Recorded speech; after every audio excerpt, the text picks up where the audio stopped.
V S Sujith, നമ്മൾ അന്വേഷിച്ചപ്പോൾ മനസ്സിലാക്കാൻ സാധിച്ചത് ബി.ജെ.പിയുടെ ഇന്നത്തെ കോർ കമ്മിറ്റി യോഗത്തിൽ എമ്പുരാനെ കുറിച്ചുള്ള ചർച്ചയുണ്ടായി. അത് എങ്ങനെയാണ് സംഘപരിവാറിനെ പ്രതിരോധത്തിലാക്കിയത്, അതുകൊണ്ട് പരാതി കൊടുക്കാനൊക്കെ തീരുമാനിച്ചുവെന്നാണ് അറിയുന്നത്. തപസ്യ സാംസ്കാരിക വേദിയുടെ പ്രതിനിധികളെ കുറിച്ചായിരുന്നു ചർച്ച ഉയർന്നതെന്ന് അറിയാൻ കഴിയുന്നു. അതേസമയം ബി.ജെ.പി പുറത്ത് പ്രതിരോധിക്കാൻ ശ്രമിക്കുന്നത് അതൊരു സിനിമയായി തന്നെ കാണുന്നുവെന്നാണ്.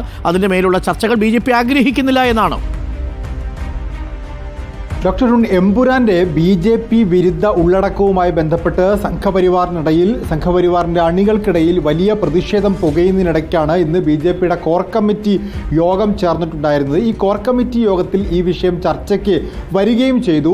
ഈ കോർ കമ്മിറ്റി യോഗത്തിന് മുമ്പ് ബി.ജെ.പിയിലെ രണ്ട് മുതിർന്ന അംഗങ്ങൾ ഇതുമായി ബന്ധപ്പെട്ട പ്രതികരണം നടത്തിയിരുന്നു. ഒന്ന് ബി.ജെ.പിയുടെ സംസ്ഥാന അധ്യക്ഷനായിട്ടുള്ള രാജീവ് ചന്ദ്രശേഖർ തന്നെ മോഹൻലാലിനൊപ്പമുള്ള ചിത്രം പങ്കുവെക്കുകയും ഈ എമ്പുരാൻ സിനിമ കാണുമെന്ന് അറിയിക്കുകയും ആശംസ അറിയിക്കുകയും ചെയ്തു. മറ്റൊന്ന്, ഇത്തരത്തിൽ സിനിമയിലുള്ള ബി.ജെ.പി വിരുദ്ധ ഉള്ളടക്കം ഉണ്ടെങ്കിലും സിനിമ ബഹിഷ്കരിക്കേണ്ടതില്ല എന്നുള്ള എം.ടി. രമേശിന്റെ പ്രസ്താവനയുമാണ്. അത് ഇതിനകം തന്നെ വലിയ തോതിൽ വിമർശനങ്ങൾക്ക് വിധേയമാവുകയും ചെയ്തിട്ടുണ്ട്. ഈ ഘട്ടത്തിലാണ് ഇന്ന് രാവിലെ ചേർന്ന കോർ കമ്മിറ്റി യോഗത്തിൽ എമ്പുരാൻ ചർച്ചയായിട്ടുണ്ടായിരുന്നത്.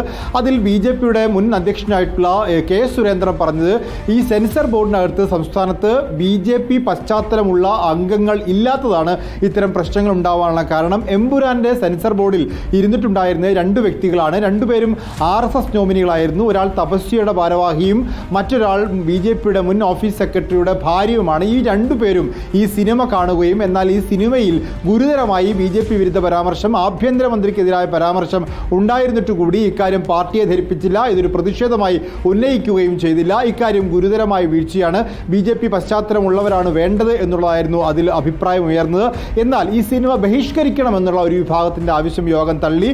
രാജീവ് ചന്ദ്രശേഖർ പറഞ്ഞ് വീഴ്ചകളില്ലാതെ പരിശോധിക്കാം, ഇത്തരം കാര്യങ്ങളിൽ ഒരു ജാഗ്രത ഉണ്ടാവേണ്ടതുണ്ട്, എങ്കിലും ഇത്തരം ഒരു ബഹിഷ്കരണത്തിലേക്ക് പോകേണ്ടതില്ല എന്നുള്ളതാണ് ബി.ജെ.പി കോർ കമ്മിറ്റി യോഗം തീരുമാനിച്ചത്. ശരിയാണ്, അതാണ് രാഷ്ട്രീയമായും ബുദ്ധിപൂർവമായിട്ടുള്ള തീരുമാനം. എമ്പുരാൻ ബഹിഷ്കരിക്കാൻ ബി.ജെ.പി എന്നൊരു പാർട്ടി ആഹ്വാനം ചെയ്തിട്ടില്ല. അതേസമയം തന്നെ സംഘപരിവാർ അനുകൂലികൾക്കിടയിൽ ഇതൊരു വലിയ ചർച്ചയായി മാറുകയും ചെയ്തിട്ടുണ്ട്.